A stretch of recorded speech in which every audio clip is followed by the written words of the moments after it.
Most prison breaks fail. Most escape attempts end with the person caught, injured, or dead. But a handful of people throughout history pulled off escapes so audacious, so perfectly executed, or so impossibly lucky that they changed the course of history.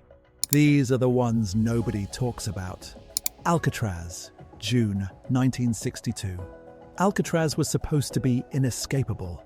It sat on a rocky island in the middle of San Francisco Bay, surrounded by freezing cold water and powerful currents.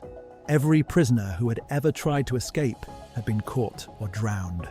The warden publicly stated that no one had ever successfully escaped from Alcatraz. He was wrong.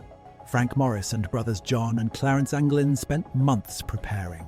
They chipped away at the ventilation grates in their cells using spoons they had sharpened against the concrete floor. They built dummy heads out of soap, toilet paper, and real human hair collected from the prison barbershop, placed them in their beds to fool the night guards. They constructed life vests and a makeshift raft from over 50 stolen raincoats, stitching them together using a needle improvised from a piece of wire. On the night of June 11th, 1962, they climbed through the vents, scaled the prison roof, and disappeared into the bay. They were never found. The FBI officially closed the case in 1979, concluding they most likely drowned. But no bodies were ever recovered. A 2014 letter claimed to be from John Anglin, saying all three had survived. The case remains officially unsolved. The Wooden Horse, Stalag Luft 3, 1943. During World War II, Allied prisoners of war held at Stalag Luft 3 came up with one of the most creative escape plans ever devised. Every day, a group of prisoners carried a large wooden vaulting horse to the same spot in the exercise yard and used it for gymnastics practice. What the German guards never realized was that while prisoners vaulted over the horse on the surface, other prisoners hidden inside were digging a tunnel directly beneath it. The dirt was concealed in bags hidden inside long trouser legs, then scattered around the camp during walks. The tunnel entrance was covered and disguised each time the horse was carried back inside. After 5 months of digging, 3 prisoners, Eric Williams, Michael Codner, and Oliver Philpott, crawled through the completed tunnel, made it outside the wire, and eventually reached neutral Sweden. All 3 survived the war. Williams later wrote a book about it, which became a film in 1950, Simo Häyhä, The White Death. This one isn't a prison break. It's a one-man escape from an entire army. During the Winter War of 1939 to 1940, Finland was invaded by the Soviet Union.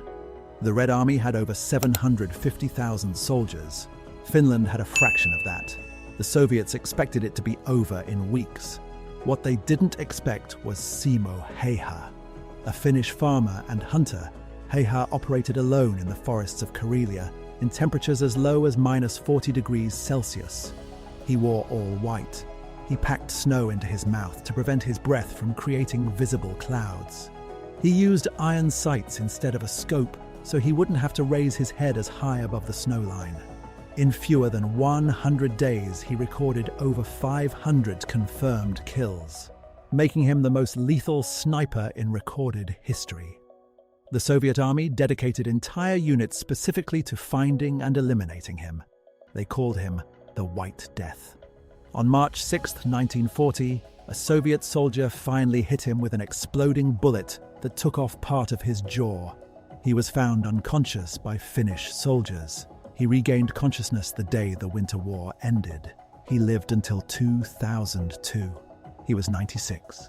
The Great Escape, Stalag Luft 3, 1944. The same camp. 1 year later, a much bigger plan. Roger Bushell, a South African-born RAF officer, organized what became known as the Great Escape, the most ambitious mass escape attempt in the history of World War II. The plan was to simultaneously dig 3 tunnels codenamed Tom, Dick, and Harry, and escape 200 prisoners at once. Thousands of prisoners were involved in supporting roles, forging documents, manufacturing civilian clothes, producing compasses, gathering and hiding supplies. The tunnels were engineering marvels, shored up with wood taken from bedboards, equipped with air pumps made from kit bags, lit by fat lamps burning margarine, and even fitted with small rail carts to move dirt. Tom was discovered by the Germans. Dick was repurposed for storage, but Harry was completed. On the night of March 24, 1944, 76 men escaped through Harry. It was supposed to be 200. The tunnel came up short of the tree line, meaning escapees had to time their movements between guard patrols in the open. Only 3 made it to safety.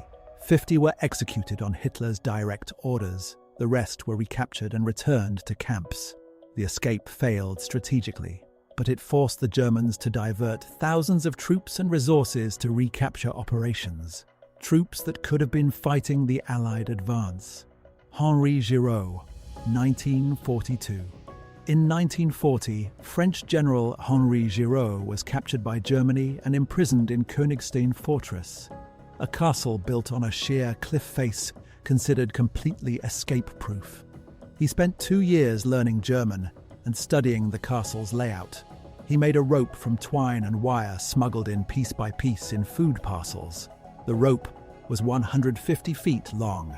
On April 17, 1942, at the age of 63, he lowered himself down the cliff face. He was disguised as a civilian. He spoke fluent German. He boarded a train, bluffed his way through multiple checkpoints, crossed into unoccupied France, and eventually made it to North Africa, where he joined the Allied forces. The Germans demanded he be returned. He refused. He later became co-president of the French Committee of National Liberation, alongside Charles de Gaulle. Hiroo Onoda, the man who didn't know the war ended. This is not an escape from captivity. It is an escape from reality, and it lasted 29 years. Hiroo Onoda was a Japanese soldier stationed in the Philippine jungle in 1945. When World War II ended, he refused to believe it. His commanding officer had told him never to surrender, so he didn't. For nearly 3 decades, he continued fighting, conducting guerrilla operations, ambushing local police, raiding food supplies. The Philippine government declared him dead in 1959. Search parties were sent. Leaflets were dropped. He dismissed them all as enemy propaganda. In 1974, a Japanese student named Norio Suzuki went looking for him specifically. He found him, but Onoda would only stand down if ordered by his commanding officer directly. Japan located his former commander, Major Yoshimi Taniguchi, who had become a bookseller. Taniguchi flew to the Philippines and personally issued Onoda the order to stand down.